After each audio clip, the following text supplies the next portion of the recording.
Alors, j'ai abordé il y a déjà quelques jours, notamment à la suite des exposés de Luc Ferry sur Nietzsche, la question du réel.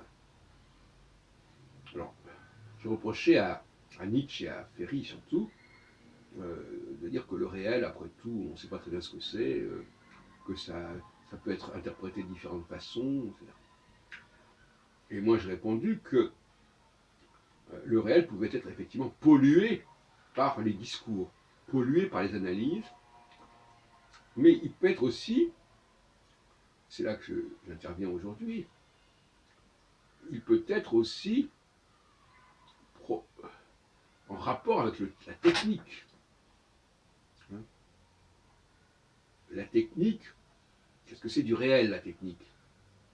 Est-ce que la chaise sur laquelle je suis assis est du réel? Bien sûr que c'est du réel.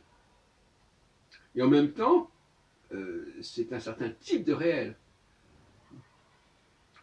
Donc, la, toute forme de création, quelque part, génère du réel. Même un tableau, c'est du réel. Donc, le réel n'est pas immuable. En tout cas, il peut évoluer, il peut s'enrichir, il peut s'augmenter. C'est indiscutable. Et dire que... Donc finalement, comment peut-on distinguer, pour un enfant, par exemple, moi je réfère toujours à l'enfant, pour un enfant, une chaise c'est une chaise. C'est du réel. Aussi vrai qu'un chat est un chat, comme dirait Boileau. Le déni du réel, c'est de dire que cette chaise n'existe pas. Le reste, c'est ce que nous voyons. Mais en même temps, c'est vrai que l'on peut, des effets spéciaux, enfin, est-ce que le réel ne peut pas être transformé, masqué Par exemple, le théâtre, c'est du réel, mais c'est aussi une fiction. Donc là, on se trouve devant une aporie, en fait. Ce que nous voyons peut être trompeur, peut être un trompe-l'œil, peut être une apparence. Comme on dit, l'habit ne fait pas le moine. Par conséquent, l'enfant peut être aussi leurré par sa propre vue, par les images qu'on lui présente. Mais, cela dit, et je terminerai là-dessus, le problème c'est surtout quand on nie ce qui est évident, c'est-à-dire ce qui se voit, ce qui s'observe.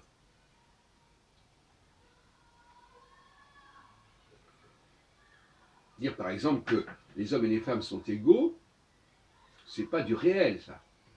Ça, c'est de la fiction, c'est de l'idéologie.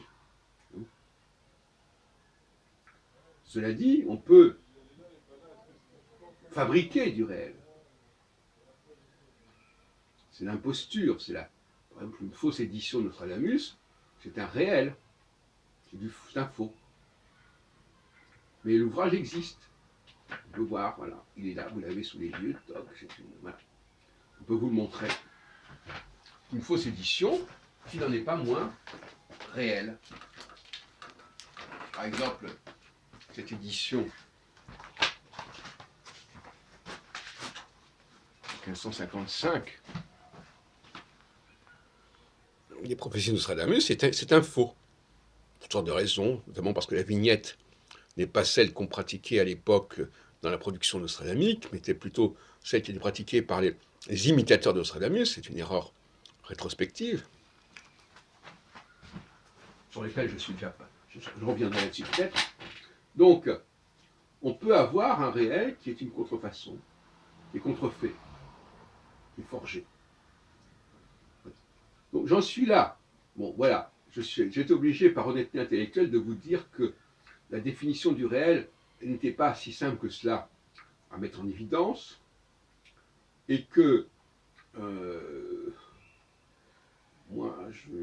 Moi, ce qui m'intéresse, c'est quand même les réalités fondamentales de l'humanité au niveau des sciences sociales. Maintenant, si on débouche sur la question technologique, il est évident que la technologie génère du réel aussi. Mais est-ce qu'on peut distinguer le réel de la nature, si on peut dire, le réel de la technique, même quand la nature elle-même a pu être à un moment donné créée, fabriquée, ce qui pose le problème d'ailleurs de l'interprétation de la Genèse avec les jours de la création. Qu'est-ce que c'est que la création? Est-ce que la création c'est quelque chose de naturel ou est-ce que c'est quelque chose qui s'est rajouté à la nature? Voilà, ce qui renvoie à la notion de Deus Faber, un Dieu non pas originel mais un Dieu qui a réaménagé la nature, notre nature.